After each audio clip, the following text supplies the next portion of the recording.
오늘 오시면서 마음속에 내가 어떤 질문을 하겠다 한 가지씩 생각을 하고 오셨을 거라고 생각을 합니다.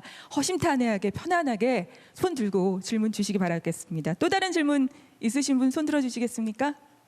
네, 반대편에 계신 정장 입으신 분 기회 드리겠습니다. 마이크 전달 부탁드리겠습니다.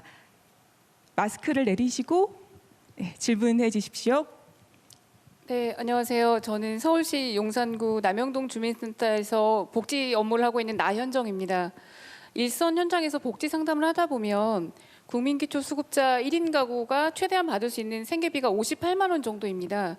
이 부분이 좀 너무 적어서 생활하기 어렵다라는 민원을 많이 받고 있습니다. 그래서 내년에는 물가도 많이 오르고 하니까 이 최저 생계비를 좀 인상할 수 있는지를 좀 여쭤보고 싶고, 또 하나는 요새 노인 고독사 등 위기 가구가 많이 발생하고 있습니다.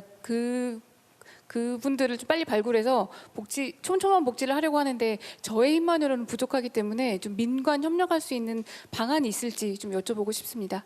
네, 직접 현장에서 뛰시는 분이 질문을 해주셨기 때문에 현실적인 어떤 질문이 될 수 있을 것 같은데요. 우리 대통령님의 생각을 좀 듣고 싶은데요. 우리 지금 질문하신 우리 주민센터 우리 사회복지사님 정말 고생이 많으십니다. 정말 그 노고에 제가 경의를 표합니다.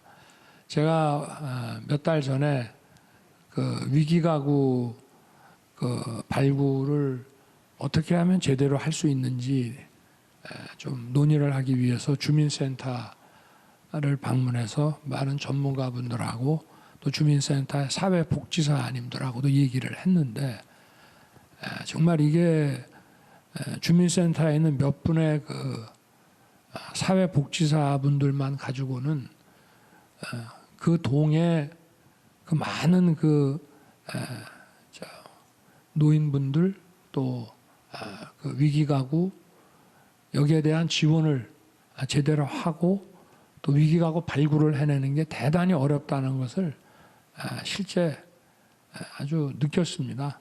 그때도 그 자리에 우리 복지부 장관님 그때 같이 가셨죠.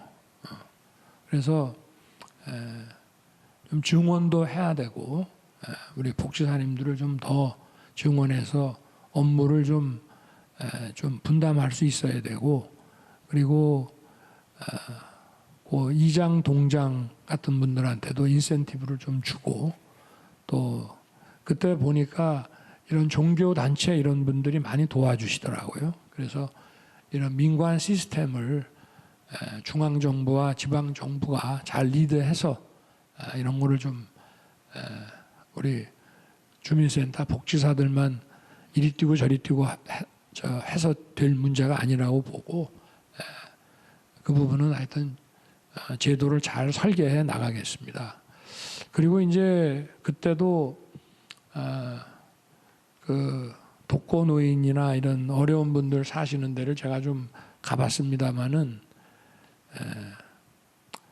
이게 이제 생활급여 생계비 지원 58만 원이 금액은 얼마 쓰려고 그러다 보면 그게 많지 않은 돈이고 부족하긴 아주 부족한 돈인데, 이게 금액을 올리는 것뿐만이 아니고 이분들이 계시는 그 주택이나 또 여건을 보니까 생계비 지원만 해서 알아서 하라고 할 문제가 아니지 않느냐.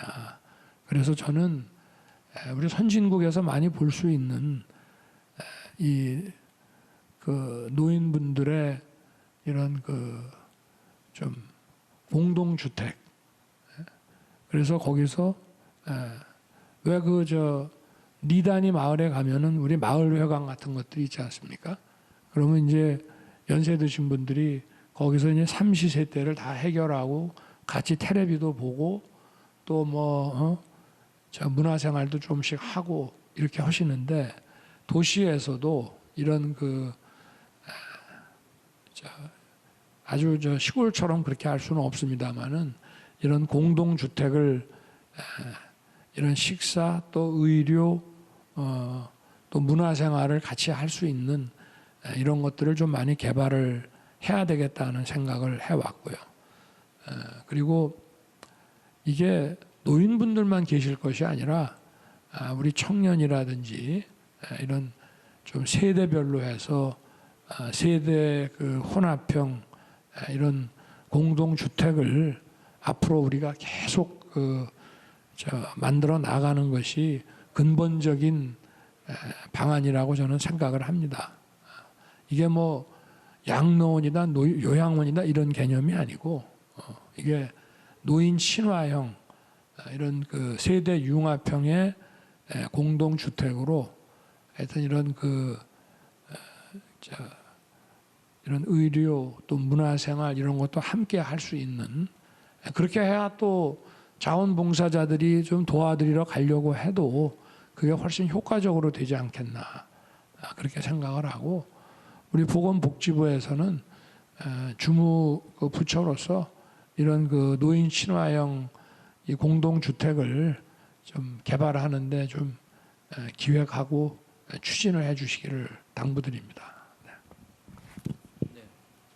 네, 그 어르신들께서 살고 계신 곳에서 건강하게 지내시려면은 쾌적한 주거 환경이 진짜 중요합니다. 말씀하신 공동주택의 확충뿐만 아니라 돌봄과 의료의 통합 서비스, 그다음에 건강과 문화시설과의 연계 등이 중요합니다. 국토부, 문화부 그리고 지자체와 적극 협력하겠습니다. 그리고 내년도 취약계층에 대한 지원은 대폭 늘어납니다. 기준 중위소득이 사상 최고로 인상될 것이고 갑자기 실직하신 분들이나 부담 능력을 초과하여 의료비를 지출하신 분에 대한 지원도 확대됩니다. 내년 1월 1일부터 바로 시행될 수 있도록 빈틈없이 준비하겠습니다. 복지 사각지대 축소는 정부만의 노력으로 완성될 수는 없습니다. 사회복지사분들, 집배원분들, 그다음에 통장님, 이장님 등 현장에서 발로 뛰시는 분들의 협조가 필수적입니다. 정부는 필요한 정보를 공유하고 협조 체계를 구축하겠습니다. 네, 말씀 감사합니다. 약자 복지에 대한 내용을 좀 살펴봤습니다.